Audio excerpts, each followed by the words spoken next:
nagsagawa ng 2-day training seminar on Values Education, English Proficiency, and Teaching Music in the elementary level ang Cabanatuan District 4 nitong ika-1 hanggang ika-2 ng Hunyo.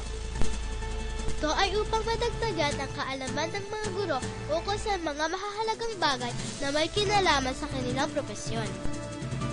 Ang naturang programa ay nagsimula sa isang palatuntunan na pinangunahan ng mga pilingguro sa distrito.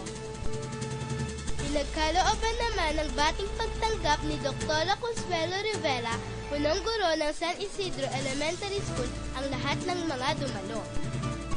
Samantala, si Ginang Edita Corpus, Schools District Supervisor, ay nag-iwan ng 3 mahahalagang mensahe na dapat tandaan ng mga guro. Teaching as bread and butter to sustain family needs.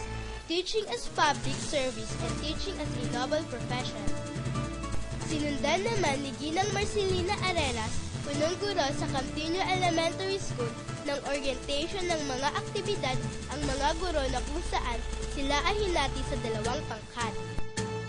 Ang unang pangkat ay pinangunahan ni Ginoong Jose Barcelo, guro sa Campiño Elementary School, na tumalakay ukol sa rudiments of music, elements of music or theory, musical symbols encoding, musical score editing, installation of software and recording through analog and digital. Pinangunahan naman ang ika-2 pangkat ng mga piling-punong guro sa distrito na tumalakay sa iba't ibang tema, ang English Proficiency with Focus in Communication Skills, Authentic Public Service, Filipino Values, Roles, Duties, and Responsibilities of a Teacher, Rights of a Teacher na batay sa Republic Act No. 4670, a Magna Carta for Public School Teacher at Leave Privileges of a Teacher. Inilahad rin ang school year calendar 2011-2012. Sa ika-2 araw ay nagkaroon ng palitan ang 2 pangkat ng mga guro upang matutuhan ang lahat na inihanda na paksa ng mga facilitators.